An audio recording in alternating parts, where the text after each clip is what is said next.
appear anywhere in the world. Just teleport. Boom. You didn't have to worry about travel. You didn't have to worry about small, shaky airplanes. Yeah, no impact at all. Yeah. I flew upside down the whole way here. Oh, it feels great. Great. My Not stomach sick at all. feels awesome.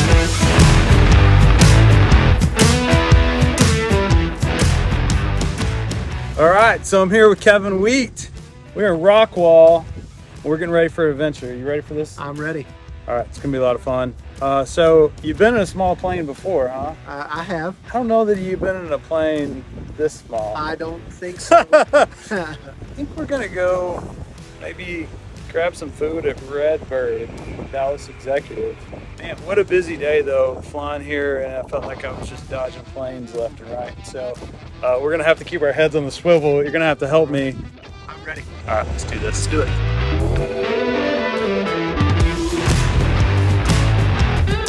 Here we go. Kevin Wheat with Tridius. Yeah.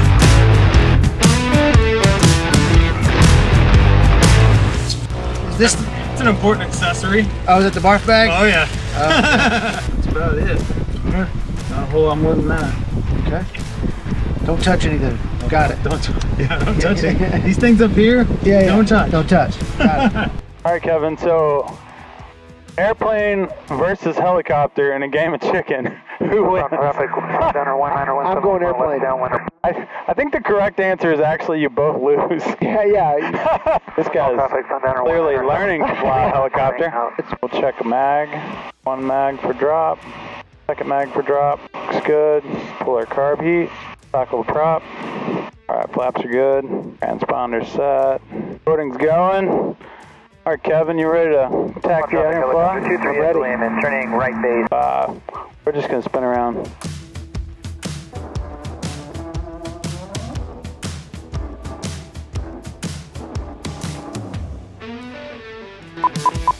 Just like a zero turn lawnmower. Yeah, there you go. Is it bad that that made me dizzy? That's not a good sign. I was really interested in not only what attracted you to learning to fly, but specifically being very acrobatic when doing so. Yeah, I mean, I'd say really it's, to overcome my biggest fear. Fear of dying alone. Okay. Oh, that's great. Rockwall traffic, 0 November Whiskey, departing 17 to the south. Traffic, helicopter 23, Echo Lima on right downwind for 17 Rockwall. You set me one up for that one, man. I totally did. I did. That was a softball. All right, here we go.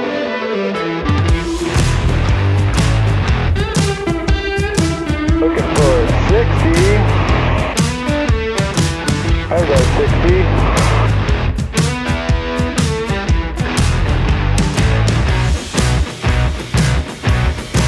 We'll get a little bit of airspeed so we can make it fun, because I know you like to be spirited and whatnot, right? Yeah. Under 23, Echo Lima, right base for 17.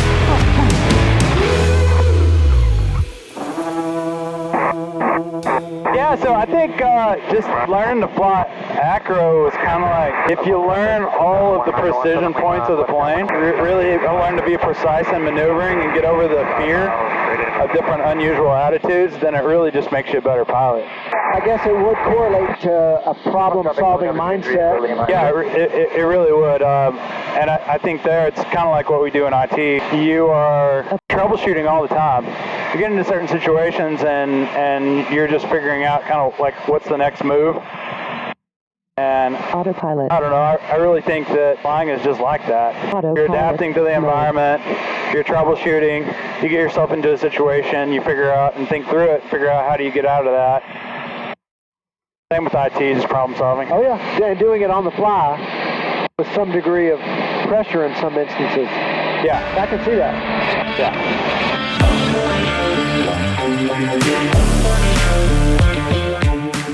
So let's hear about you, man. Let's hear about Tridius. Tell me what y'all are all about. What your role is there. Yeah, so Tridius at its core is a technology consulting company that helps customers along their digital journey. And the ways we do that specifically is helping people with their cloud infrastructure, application development, We do managed services, or we say we do managed services, but not in the traditional sense. Like we don't provide help desk, we don't manage laptops and do things of that nature. But if we help design and implement cloud infrastructure for a client, we definitely want to talk to them about how they're going to operate it, sustain it, optimize it, and we will do that from like a level 2, level 3 perspective. And we've had fun doing it. It's the most exciting time. When I have young people ask me, hey, is now a good time to get in your industry? I always tell them with a resounding answer, yes, there has been no better time to be in our space than right now. So it's been fun. And I know that the term digital journey, digital transformation is very overplayed, and it's a marketing term to a large degree, but that doesn't change the reality that every organization right now, regardless of what they do, is a technology company at their root, whether they recognize it or not. And so helping them figure out how to best leverage the technology investment they've already made, or what new things they should be doing to automate process and just operate more efficiently, connect with their audience in a more digital fashion. It's fun. Yeah, man, that's awesome. Yeah, a lot of similarities into what we do there. And I think you mentioned one thing that was interesting is just that talking to clients and going, you know what, you're a people and process company, but you're a technology company. Like the ones that have figured out how to really optimize efficiency and how to really leverage technology, man, those are the ones that just take off, right? Those are the ones that are profitable, that can then pull some of that burden off of their workforce, provide their mission better, really, right? Absolutely. Like serve their clients better, do what they do at the best they can because they're leveraging technology and making it happen.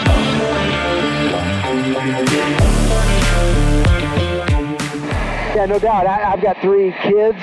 I've got daughters. I've got a 19-year-old, an 18-year-old, and a 10-year-old. And all of them leverage technology for considerable parts of their day, whether it's even in their learning environment or in the goods and the services and the things that they consume. It's typically done in some form of a technology or digital fashion. And so companies are trying to figure out how to drive engagement and consumption, not even with that younger audience, but just even with their core audience, whatever it may be at whatever age demographic. And that's one of the reasons why it's so exciting. I can remember entering the space over 20 years ago, and the common thing I bumped up against was, man, technology, it's a cost center. Why do we need to spend money for this infrastructure or this thing? And now companies are viewing it very, very differently. They don't view it as a cost center. They understand that at a minimum, technology has to be viewed as a service provider to their customer being both their employee and their actual paying customer. And then now they're looking at, how do I leverage technology as a way to enable business and truly drive revenue, but I've got to do that in a way that minimizes risk, because if I can't do it securely, then I'm going to be in big trouble. And so there has to be a balance. But for the first time, at least in my career, technology has a seat at what I like to say is the big boy table. It's the holiday season, right? And big families, you've got the adult table and the kid table. And it seems like most technology thought leadership has been, at the kid table for the majority of my career. Well, in the last 5 years specifically, we're at the big table now. And it's exciting. Yeah, that's awesome. It's like there's a all new respect for IT and for cybersecurity on to that end, right? Like, absolutely. I mean, what I tell people is like, look, you can't just be an IT professional now. You have to be a cybersecurity professional. Like, there's no choice in the matter, because our client's business, it's totally dependent on cybersecurity, and unfortunately, man, there's domestic terrorists and foreign terrorists alike, cyber criminals that want to destroy that, and it's a money-making business. And so, not only is it productivity and efficiency driven now, but really, I know you guys differentiate yourselves, and we do as well, is just in those security controls that you put into place. Yeah, security is pervasive, and what I mean by that is, it doesn't matter what area of technology you're discussing. It can be cloud infrastructure. It can be something application related. I think sometimes people put security in its own separate box and, oh, it's cybersecurity. It's like, no, security is a part of every discussion you're having. It is paramount, which means whether you're discussing security specifically or not, every conversation has to be done through a secure lens. Yeah. And not just through the lens of compliance and regulatory requirements, because it's easy to get wrapped up in that, right? Like, hey, we've got to meet this audit requirement. Let's just check boxes. We operate in a space now where it's not about box checking. It's about actually being able to provide tangible security benefit. And I believe part of the reason for that is, for the first time in our history, a few years ago, there was something that overtook oil as the most valuable thing in the world. Oil was the most valuable commodity for over 100 years. And a few years ago, it was unseated by data. Yeah. And so, all of these bad actors have figured out that data and that information has value, a lot more value than we probably understand. And so they want to get access to it. And so that has to be protected. Yeah.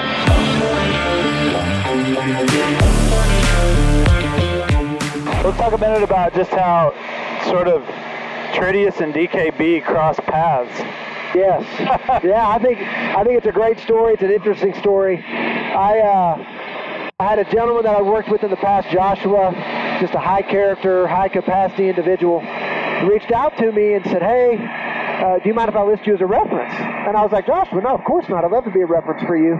I said, but then I stopped for a second as I was processing what he was asking me. As I was like, hey, I had no idea you were even looking to make a career change. I'll hire you right now. I mean, high character, high capacity people are hard to find. Yeah. You can start tomorrow. And he said, Kevin, listen, I love you, but I have found a place that I want to be. And I was like, man, tell me about this place. He said, DKB, they're very aligned with, my belief system and worldview and the way that I operate. And I'm just so excited as I've, come to learn more, just not only about what they do, but about the people that are there. And that's why I was really intrigued by it, just based off of that conversation. And it was even more so when I had TJ reach out to me, who I know does recruiting for you guys. Yeah. And man, he nailed it. He was, very aware of who you guys are and what you're looking for. And I get calls from a lot of recruiters, and not a single one has ever asked me the type of questions that he's asked me, and as thoughtful of a manner as he did. And so we go through the process, and I just said, hey, listen, TJ, can we get to the end? And he says, well, hey, if there's anything I can do for you, let me know. Which, I'll point out that most people make the mistake of disengaging in conversations at that point in time, which I think can be short-sighted sometimes. But when he offered that up to me, I said, absolutely, there's something you can do for me. And he was like, okay, what is it? I said, can you get me a conversation with the CEO of DKB? And he goes, why do you want to talk to the CEO of DKB? And I just said, based off of everything I've heard from Joshua, and based off of your line of questioning, that's a guy that I want to know, and that's a company that I want to learn more about, because I think missionally they're very aligned with the way that we operate. And he said, I need to reach out to him and ask, but I will at least do that. And I said, great, I appreciate it. And sure enough, a couple of days later, he reached out to me and said, hey, listen, I've made that request. He's open to a conversation, and now we're in the air. Yeah. It's great. It's a gread story, man. Yeah. And it wasn't that long ago, but I feel like, man, we've had several conversations. Had you guys out to the office. I know you had our team out there, and just it's pretty cool to see people that are like living for kingdom work and really putting their faith forward and saying, yeah, man, I'm embracing this. Like, character, integrity, biblical values are so important, and that's the way we want to live, and that's how we want to operate our business. On that note, Kevin, you're doing some awesome stuff with missions, and I heard you recently were on a foreign mission trip. Was it Nigeria? I was in Nigeria, yeah. So tell us a little bit about that. That's exciting stuff. Yeah, so the name of the organization is We Go Nigeria, weGoNigeria.org. It's a wonderful organization. They've been going to Nigeria. I believe this was their 23rd trip. And they started 23 years ago building churches and orphanages. So Nigeria, for the majority of its history, has been predominantly a Muslim country. It's a little bit different today because the gospel has been taking root there and because of the work that long-term and short-term missionaries have been doing there over the last 20 to 30 years or so. We got a couple of key focus areas ministry-wise there while we're in country. Widows and orphans. Because of the extreme persecution that's there, there is just an immense number of widows and orphans that really need to be loved and cared for. And so that's one of our ministry areas. We do clean water. 1 in 5 children will have serious medical issues or die because of water that is not clean in Nigeria. We do evangelism into Muslim areas. A lot of people don't know, but 2 of the most extreme Muslim terrorist organizations in the world are actually based out of northern Nigeria on the border of Nigeria and Niger. And then we also do an addiction ministry where we've just helped some kids in a certain area of Jos, which is in the Plateau State, overcome their challenges with addiction. And it's been a huge blessing to me in my life to be able to go and make that trip and to connect with some of the people there. And it's incredible. Every time I make the trip, I've been back about a month now, but every time I make the trip, I always say it's my best trip yet, and this trip did not disappoint. And man, that's so awesome. Like to be able to get out there and just live out loud and help other people. And I know, when we talk with of course, DKB Impact is our ministry and philanthropy program with DKB. It's just so exciting to see that sort of alignment. Yeah, Jesus is pretty clear. He says that we're known as disciples of His by the way that we love and serve people. Altitude. And I think oftentimes, even professionally, even if you run up against a like-minded organization, sometimes there's this fear that there's going to be overlap in the things that we do. And I don't want to introduce you maybe to people I know because it could be competitive. And I just think if you try to adopt that Jesus mindset of love and service first, and you let the rest of the things work itself out, at least for me personally and professionally, that's what I've attributed any degree of career success that I've had to, is just that mentality, whether it's professionally the way organizations like DKB and Tridius can work together, or obviously doing mission work. And it's interesting, doing mission work, you always go over there and people are so appreciative that you've made the trip, but you always come back and you're like, man, you guys are so gracious to me, but y'all filled me up. Y'all have loved and served me in a way that's amazing. Yeah. Love God, love people, and live that out loud. I think that's where there's some really cool alignment between our companies.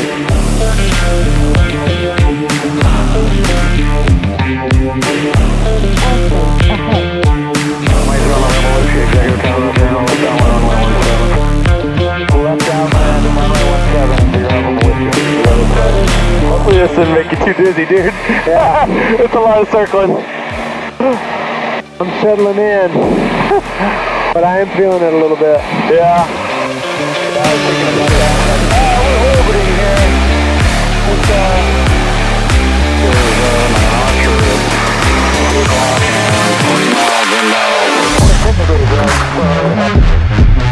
It's on the short runway. You can see what's up. Alright, gas and mixture.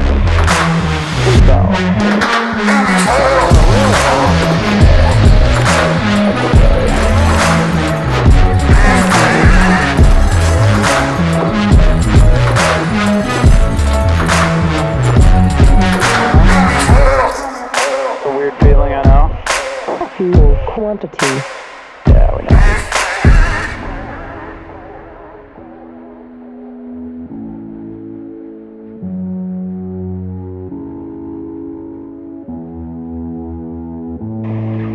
A little bit of bounce. Wind is 230 at 4, altimeter 3031. November Whiskey, where are you going to park? Delta Charlie. 0 November Whiskey, roger, left there, and Alpha 5, and right on Alpha to park. Right on Alpha 5, 0 November Whiskey. Hey, That was a quick landing, wasn't it? It was. All right, here we are. All right, quick flight, huh? They're very quick.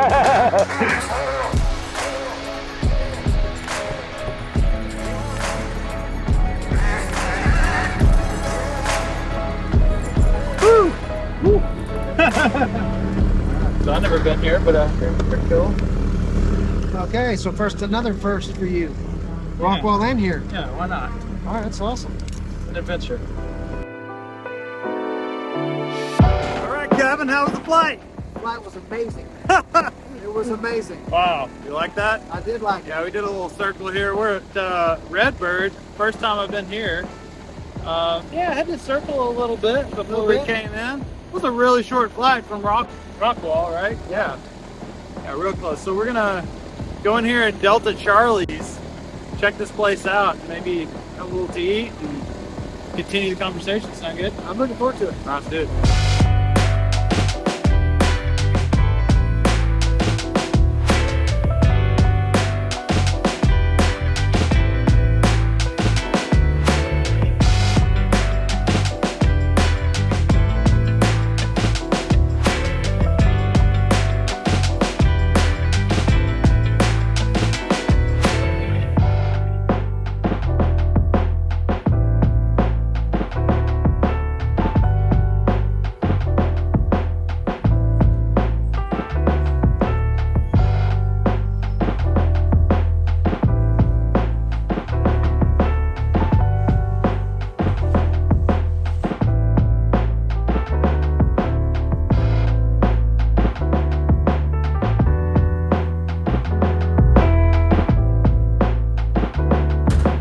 About that flight.